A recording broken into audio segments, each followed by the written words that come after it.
जय जगन्नाथ सांग मैंने मो यूट्यूब चैनल को आपण मानक अनेक अनेक स्वागत जनाऊँगी। आज टॉपिक होउछि केउं तीनोटी स्त्री जो माने कि तुलसी गछरे जल चढ़ाइबा उचित नुहे। आउ तुलसी गछरे जल अर्पण करिबार कौन सब नियम रही ए विषय भगवान विष्णु कौन कहिसेंती से विषय आम मैंने आलोचना करिबा। गोटे दिनर कथा थरे देवी सत्यभामा भगवान श्रीकृष्ण को आसी पचारिले जे हे प्रभु तुलसी को जल चढ़ाइबार नियम कौन अटे, केउं स्त्री माने तुलसी को जल अर्पण करने उचित नुहे। एही विषय रे मते टिके ज्ञान दियंतु। भगवान श्रीकृष्ण कहिले हे देवी सत्यभामा तुमर ए प्रश्न समस्त मानव जाति पाई हितकर अटे। तुलसी को जल अर्पण करिबार महत्वपूर्ण नियम रही। एही नियम को जो व्यक्ति पालन करि नथाए तेबे ताकू महापाप लागिथाए। देवी लक्ष्मी से घर परित्याग करिथांती।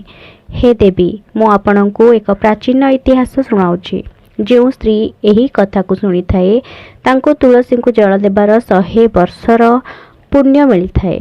एही कथा को जी सुनी थाए एवं प्रचार करि थाए तार समस्त दुखर नाश होई थाए। एहा सह तार दरिद्रता मध्य नाश होई थाए। भगवान श्रीकृष्ण कहते हे देवी दक्षिण देश रे एक सुंदर नगरी थिला। एही नगरी रे सुदेव नाम रे एक ब्राह्मण वास करुथिला। सुदेव शास्त्र रे बहुत पारंगम थिला। से अनेक वेद मध्य अध्ययन करिथिला। सेही नगरी पाखरे अन्य एक नगरी थिला। सेही नगरी रे ध्यान शर्मा नाम रे एक विद्वान ब्राह्मण थिला। तार एक पुत्री थिला जार नाम सुनंदा थिला। एही ध्यान शर्मा बड़ स्नेह रे निज पुत्रीर लालन पालन करिथिला। जेबे तांको पुत्री विवाह पाई योग्य हैला ध्यान शर्मा को पुत्रीर बाहाघर पाई चिंता लागिला। से ता पत्नी को कहिला आमर पुत्री विवाह पाई योग्य होई सारिछि, तार विवाह आमको करिनेबा उचित। तार स्त्री कहिला मोर नजर रे एक विद्वान ब्राह्मण अछंती जार नाम सुदेव। मोर इच्छा आम पुत्रीर विवाह सेही श्रेष्ठ ब्राह्मण सह हेबा उचित। एहा परे ध्यान शर्मा कहिला आम पुत्रीर विवाह तांक सह कराइबा उचित। मु काली ही तांक पाखकु एही प्रस्ताव नेकी जिबी। ध्यान शर्मा सुदेवर घर को निजर पुत्रीर विवाह प्रस्ताव नहीं गला। सुदेव घरे निज माता पिता सेवा करुथिला। ध्यान शर्मा एहा देखि बहुत खुशी होई गला। से भाबिला ए ब्राह्मण अत्यंत महान अटे। ध्यान शर्मा को देखि सुदेव स्वागत कला एवं कहिला हे विप्रवर आसंतु आपणको स्वागत, कुहंतु मु आपणको केउ सेवा करि परिबे। सुदेवर अतिथि सत्कार देखि ध्यान शर्मा अत्यंत प्रसन्न होई गला। ध्यान शर्मा देखिला जे सुदेवर घरे शुद्ध आउ पवित्र वातावरण थिला। आउ सुदेवर घर आगरे एक तुलसी गछ थिला एवं घर भितरे भगवान विष्णुंकर प्रतिमा रखा जाइछि। एहा देखि ध्यान शर्मा अत्यंत खुशी होई जांते आउ मने मने भाबंती जे सुदेव ही तांक पुत्री पाई उपयुक्त वर अटय। ध्यान शर्मा सुदेव को कहिला हे विप्रवर आज मो पुत्री विवाह प्रस्ताव तुम पाई नेकी आसीछि। मो पुत्री पाई तुम परि श्रेष्ठ वर केउ आड़े भी मिलिबे नाही। सुदेवर माता पिता मध्य एही कथा सुनी प्रसन्न होई गले एवं सुदेव एही कारणरो विवाह पाई मध्य राजी होई गला। एक पवित्र स्थान रे सुदेवर विवाह संपन्न होई गला। सुनंदार मनमोहक रूप और पवित्र मन को जानी सुदेव बहुत खुशी हैला।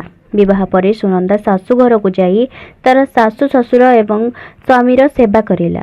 निजर मधुर बाणी और कार्य द्वारा से समस्तक मन को मोहित कला। सुनंदार सासु ससुर मध्य ता कार्य रे संतुष्ट रही थांती। सुनंदा प्रतिदिन भोर उठी घर अगणा सफा करुथिला। तापरे घर भीतर मध्य सफा करुथिला। तापरे स्नान करि सारी से नित्य तुलसी को जल अर्पण करुथिला एवं तापरे भगवान विष्णु एवं माता लक्ष्मींकर पूजा करुथिला। एहा परे से तुलसी पत्र पकाई भोग प्रस्तुत करुथिला एवं प्रथमे भगवान विष्णु को भोग लगाउथिला। एहा परे ता परिवार को खाद्य दी सारी निजे खाउथिला। सुनंदार भितर एक पतिव्रता नारीर सबु लक्षण थिला। से निजर पति को परमेश्वर मानी तांकर सेवा करुथिला। सुनंदा केबे भी निजर पति व्यतीत अन्य पुरुषों विषय रे चिंता करुनथिला। से सबुबेले सत्य एवं धर्म कार्य करुथिला। सुनंदार एपरी कार्य रे माता लक्ष्मी मध्य प्रसन्न थिले। माँ लक्ष्मी ତା ଘରେ ବାସ କରିବାକୁ ଲାଗିଲେ, ଯାହାଦ୍ୱାରା ସୁନନ୍ଦାର ଜୀବନରେ ସୁଖ ସମୃଦ୍ଧି ଆହୁରି ବଢ଼ିଗଲା। ଭଗବାନ ଶ୍ରୀକୃଷ୍ଣ କୁହନ୍ତି, ହେ ଦେବୀ ସତ୍ୟଭାମା, ଦେବୀ ଲକ୍ଷ୍ମୀ ସେହି ସ୍ତ୍ରୀମାନଙ୍କ ଉପରେ ପ୍ରସନ୍ନ ଥାନ୍ତି ଯିଏକି ପ୍ରତିବ୍ରତା ହୋଇଥାଏ ଆଉ ଯିଏ ସତ୍ୟ ଧର୍ମର ପାଳନ କରିଥାଏ। ସୁନନ୍ଦା ଭିତରେ ସେ ସବୁ ଗୁଣ ରହିଥିଲା ଯାହା ଏକ ଶ୍ରେଷ୍ଠ ପ୍ରତିବ୍ରତା ସ୍ତ୍ରୀ ଭିତରେ ରହିବା ଆବଶ୍ୟକ। କିନ୍ତୁ ହେ ଦେବୀ ସତ୍ୟଭାମା, ସୁନନ୍ଦା ତା ଜୀବନରେ ଏପରି ଏକ ଭୁଲ କରିଲା ଯାହା ଫଳରେ ଦେବୀ ଲକ୍ଷ୍ମୀ ତା ଘର ପରିତ୍ୟାଗ କରିଲେ। ଶ୍ରୀକୃଷ୍ଣ କୁହନ୍ତି, ଗୋଟିଏ ଦିନ ସୁନନ୍ଦାର ସ୍ୱାମୀ ସୁଦେବ କାମାତୁର ହୋଇ ସ୍ନାନ ସାରି ସୁନନ୍ଦାର ପାଖକୁ ଆସିଲା ଏବଂ ସେ ସୁନନ୍ଦା ସହ ଶାରୀରିକ ସମ୍ପର୍କ ରଖିଲା, ଯାହାଦ୍ୱାରା ସୁନନ୍ଦା ଅପବିତ୍ର ହୋଇଗଲା। କିନ୍ତୁ ସୁନନ୍ଦାର ମନ କାମ ବାସନାରେ ଭରି ରହିଥିଲା, ଯେଉଁ କାରଣରୁ ସେ ନିଜର ନିତ୍ୟ ନିୟମକୁ ଭୁଲିଗଲା। ସେ ତା ପତି ସହ ଶାରୀରିକ ସମ୍ପର୍କ ରଖିବା ପରେ ବିନା ସ୍ନାନରେ ହିଁ ତୁଳସୀଙ୍କୁ ସ୍ପର୍ଶ କଲା ଏବଂ ଜଳ ଅର୍ପଣ କଲା, ଯାହାଦ୍ୱାରା ସୁନନ୍ଦାର ଶରୀରରେ ମହାମୋହ ପ୍ରବେଶ କଲା। ସୁନନ୍ଦାର ଶରୀରରେ ମହାମୋହ ପ୍ରବେଶ କରିବା ମାତ୍ରେ ହିଁ ମାତା ଲକ୍ଷ୍ମୀ ସୁନନ୍ଦାର ଘରକୁ ପରିତ୍ୟାଗ କଲେ। ସେବେଠାରୁ ସୁନନ୍ଦା ଶରୀରରେ ବାସ କରୁଥିବା ମହାମୋହ ତାକୁ ସମସ୍ତ ଧାର୍ମିକ କାର୍ଯ୍ୟରୁ ବଞ୍ଚିତ କରିଦେଲା। ଏହାର ବିପରୀତ ପ୍ରଭାବ ମଧ୍ୟ ସୁନନ୍ଦାର ପତି ଉପରେ ମଧ୍ୟ ପଡ଼ିଲା। ସୁନନ୍ଦାର ପତି ମଧ୍ୟ କାମାତୁର ହୋଇ ସର୍ବଦା ସୁନନ୍ଦା ସହ ସମ୍ପର୍କ ରଖିବାକୁ ଲାଗିଲା। ତାର ମନ ସର୍ବଦା ହିଁ କାମ ବାସନାରେ ଲାଗି ରହୁଥିଲା। ପୁଣି ଏକ ଦିନ ସୁନନ୍ଦାର ସ୍ୱାମୀ ସବୁ ସୀମାର ଉଲ୍ଲଙ୍ଘନ କଲା।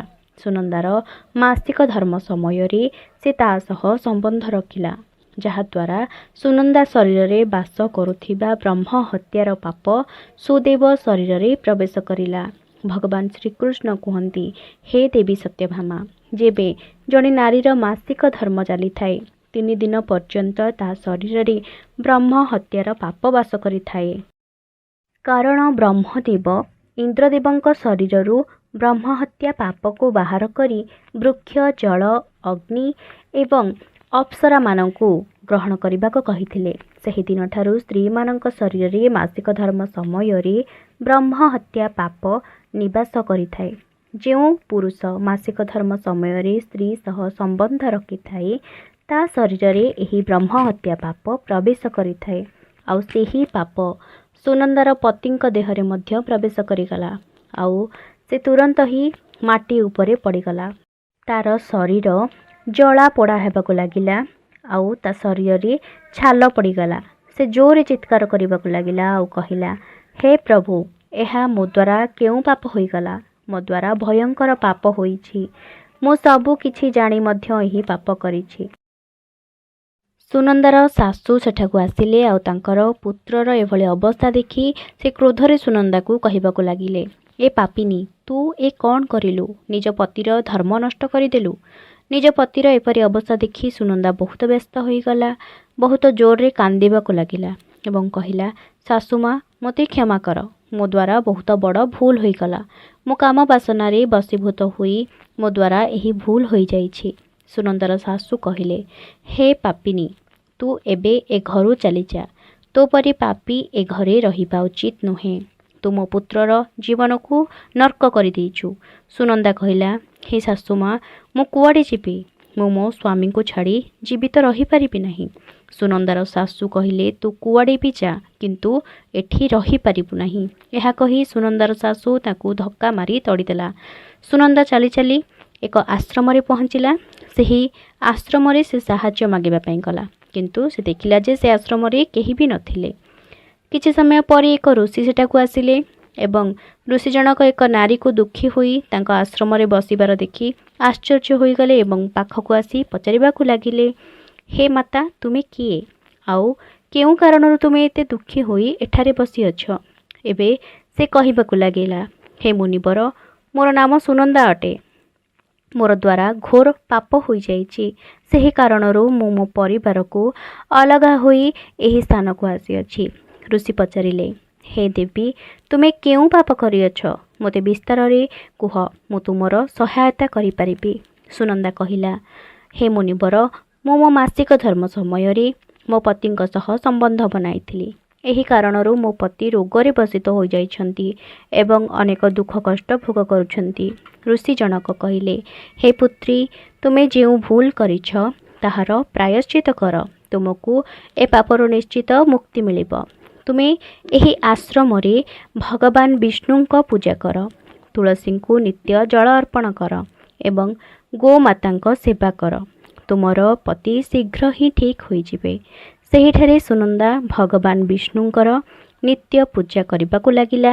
ପ୍ରତିଦିନ ସ୍ନାନ ସାରି ବ୍ରହ୍ମଚର୍ଯ୍ୟ ପାଳନ କରି ତୁଳସୀଙ୍କୁ ଜଳ ଅର୍ପଣ କଲା। ସେ ତୁଳସୀ ପତ୍ର ପକାଇ ଭଗବାନ ବିଷ୍ଣୁଙ୍କ ଭୋଗ ଲଗାଇଲା ଆଉ ଗାଈମାନଙ୍କର ମଧ୍ୟ ସେବା କରିଲା। ଦିନସାରା ଭଗବାନ ବିଷ୍ଣୁଙ୍କର ଆରାଧନା କରିବାକୁ ଲାଗିଲା। ଏହି ପ୍ରକାରରେ କେତେ ବର୍ଷ ବିତିଗଲା। ଭଗବାନ ବିଷ୍ଣୁ ସୁନନ୍ଦାର ଭକ୍ତିରେ ଅତ୍ୟନ୍ତ ପ୍ରସନ୍ନ ହେଲେ ଏବଂ ସୁନନ୍ଦାକୁ ସାକ୍ଷାତ ଦର୍ଶନ ଦେଲେ। ସୁନନ୍ଦା ଭଗବାନ ବିଷ୍ଣୁଙ୍କୁ ଦେଖି ଅତ୍ୟନ୍ତ ଖୁସି ହୋଇଗଲା ଏବଂ ସୁନନ୍ଦା କହିଲା, ହେ ପ୍ରଭୁ, କେଉଁ କାରଣରୁ ମୋ ଶରୀରରେ କାମ ବାସ କରୁଛି, ଯାହାଦ୍ୱାରା ମୋ ଦ୍ୱାରା ଘୋର ଅନର୍ଥ ହୋଇଗଲା। ଭଗବାନ ବିଷ୍ଣୁ କହିଲେ, ହେ ପୁତ୍ରୀ, ଧ୍ୟାନର ସହ ଶୁଣ। ତୁମ ଦ୍ୱାରା ଏକ ଏପରି ପାପ ହୋଇଥିଲା ଯେଉଁ କାରଣରୁ ତୁମ ଦେହରେ ମହାମୋହ ପ୍ରବେଶ କରିଥିଲା। ଗୋଟିଏ ଦିନ ତୁମେ ତୁମ ପତିଙ୍କ ସହ ସମ୍ବନ୍ଧ ବନେଇ ସାରି ବିନା ସ୍ନାନରେ ତୁଳସୀଙ୍କୁ ଜଳ ଅର୍ପଣ କରିଥିଲ। ଏହି ସମୟରେ ଶରୀର ଅପବିତ୍ର ହୋଇଯାଇଥାଏ ଆଉ ଏହି କାରଣରୁ ଏହି ସମୟରେ ତୁଳସୀଙ୍କୁ ସ୍ପର୍ଶ କରିବା ଉଚିତ ନୁହେଁ। ତୁଳସୀ ଲକ୍ଷ୍ମୀଙ୍କ ରୂପ ଅଟନ୍ତି। ତୁମେ ଅପବିତ୍ର ଶରୀରରେ ତୁଳସୀଙ୍କୁ ଜଳ ଅର୍ପଣ କରିଥିବାରୁ ଦେବୀ ଲକ୍ଷ୍ମୀ ତୁମ ଘର ପରିତ୍ୟାଗ କରିଥିଲେ ଆଉ ତୁମ ଶରୀରରେ ମହାମୋହ ପ୍ରବେଶ କଲା ଆଉ ଏହି କାରଣରୁ ତୁମେ ଆଉ ତୁମ ପତିଙ୍କ ଶରୀରରେ କାମ ଭାବ ବଢ଼ିଗଲା ଆଉ ମାସିକ ଧର୍ମ ସମୟରେ ତୁମେ ତୁମ ସ୍ୱାମୀଙ୍କ ସହ ଶାରୀରିକ ସମ୍ପର୍କ ରଖିଥିବାରୁ ତୁମ ସ୍ୱାମୀଙ୍କୁ ରୋଗ ହୋଇଗଲା। ସୁନନ୍ଦା କହିଲା, ପ୍ରଭୁ, ଅଜାଣତରେ ମୋ ଦ୍ୱାରା ପାପ ହୋଇଯାଇଥିଲା। ତେବେ ଏହି ପାପର କେଉଁ ପ୍ରାୟଶ୍ଚିତ ରହିଛି? ଭଗବାନ ବିଷ୍ଣୁ କହିଲେ, ହେ ସୁନନ୍ଦା, ତୁମେ 1 ବର୍ଷ ପର୍ଯ୍ୟନ୍ତ ବ୍ରହ୍ମଚର୍ଯ୍ୟ ବ୍ରତର ପାଳନ କରିଛ। ଏହି କାରଣରୁ ତୁମେ ଏହି ପାପରୁ ମୁକ୍ତି ପାଇଛ।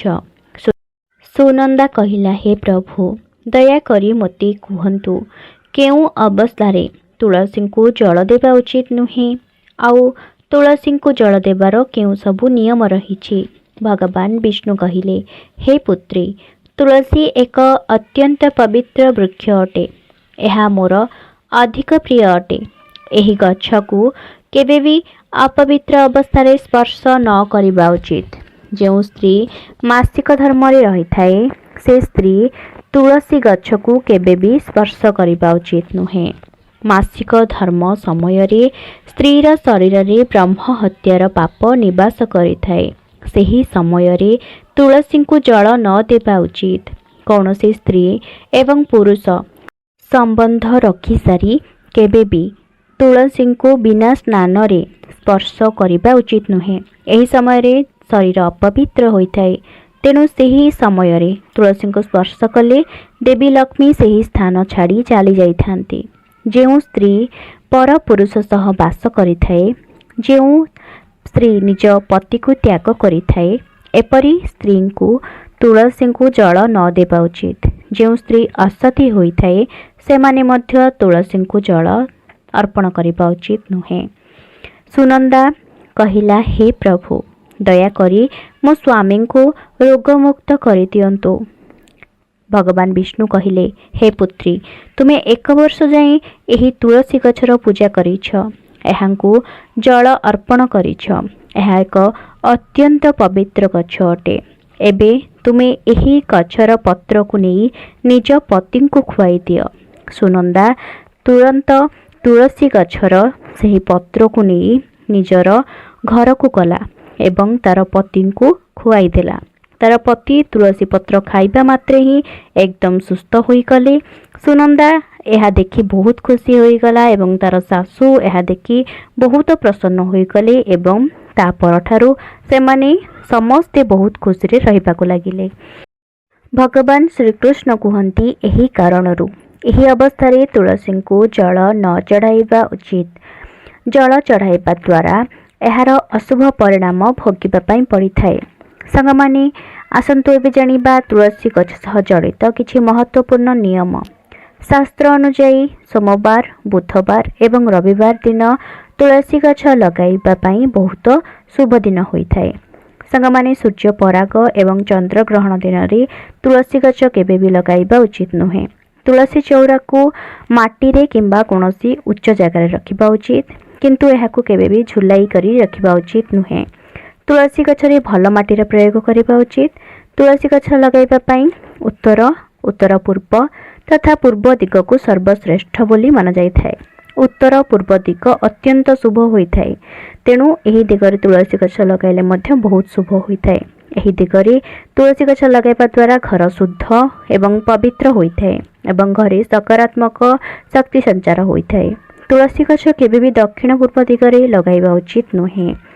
ସନ୍ଧ୍ୟା ସମୟରେ ତୁଳସୀ ଚଉରା ମୂଳେ ଦୀପ ଜାଳିବା ଉଚିତ। ତୁଳସୀଙ୍କୁ ଚୂନରେ ଚଢ଼ାଇବା ଆବଶ୍ୟକ। ସବୁଜ ରଙ୍ଗର ଚୁଡ଼ି, ଲାଲ କିମ୍ବା ଧଳା ରଙ୍ଗର ସୂତା ବାନ୍ଧିବା ଉଚିତ। ତୁଳସୀ ପତ୍ରକୁ ନଖରେ ଛିଡ଼ାନ୍ତୁ ନାହିଁ। ଏକାଦଶୀ ଦିନ ତୁଳସୀ ପତ୍ରକୁ ତୋଳିବା ଉଚିତ ନୁହେଁ। ସନ୍ଧ୍ୟା ସମୟରେ ତୁଳସୀଙ୍କୁ ସ୍ପର୍ଶ କରିବା ଅନୁଚିତ। ଝଡ଼ି ପଡ଼ିଥିବା ତୁଳସୀଙ୍କୁ ଆପଣମାନେ କେଉଁ ଅନ୍ୟ ଜାଗାରେ ପକାନ୍ତୁ ନାହିଁ, ତାହାକୁ ତୁଳସୀ ଚଉରା ମାଟିରେ ହିଁ ପୋତି ଦିଅନ୍ତୁ। ସାଧବା ନାରୀମାନେ ସ୍ନାନ ସାରି ମଥାରେ ସିନ୍ଦୁର ଲଗାଇ ତୁଳସୀଙ୍କୁ ଜଳ ଦେବା ଉଚିତ। ଗୁରୁବାର ଦିନ ତୁଳସୀ ଗଛରେ କଞ୍ଚା କ୍ଷୀର ଢାଳିବା ଦ୍ୱାରା ମାତା ଲକ୍ଷ୍ମୀ ଅତ୍ୟନ୍ତ ପ୍ରସନ୍ନ ହୋଇଥାନ୍ତି ଏବଂ ଘରେ ସୁଖ ସମୃଦ୍ଧି ଭରି ରହିଥାଏ। ସାଙ୍ଗମାନେ ଆଶା କରେ ମୋର ଏହି ଭିଡ଼ିଓଟି ଆପଣମାନଙ୍କୁ ନିଶ୍ଚିତ ରୂପରେ ଭଲ ଲାଗିଥିବ। ଯଦି ଭଲ ଲାଗିଥାଏ ନିଜର ପ୍ରିୟଜନମାନଙ୍କୁ ସେୟାର କରନ୍ତୁ। ମୋର ଭିଡ଼ିଓକୁ ଗୋଟେ ଲାଇକ୍ କରନ୍ତୁ। ସାଙ୍ଗମାନେ ଏମିତି ନୂଆ ନୂଆ ଭିଡ଼ିଓ ଦେଖିବା ପାଇଁ ଆପଣମାନେ ମୋର ଚ୍ୟାନେଲକୁ ସବସ୍କ୍ରାଇବ୍ କରିନିଅନ୍ତୁ। ନେକ୍ସଟ ଆଉ ଏକ ଟପିକ୍ ଆପଣମାନଙ୍କ ପାଇଁ ନେଇକି ଆସିବି। ସେତେ ପର୍ଯ୍ୟନ୍ତ ବିଦାୟ ଦିଅନ୍ତୁ। ରହିଲି, ନମସ୍କାର।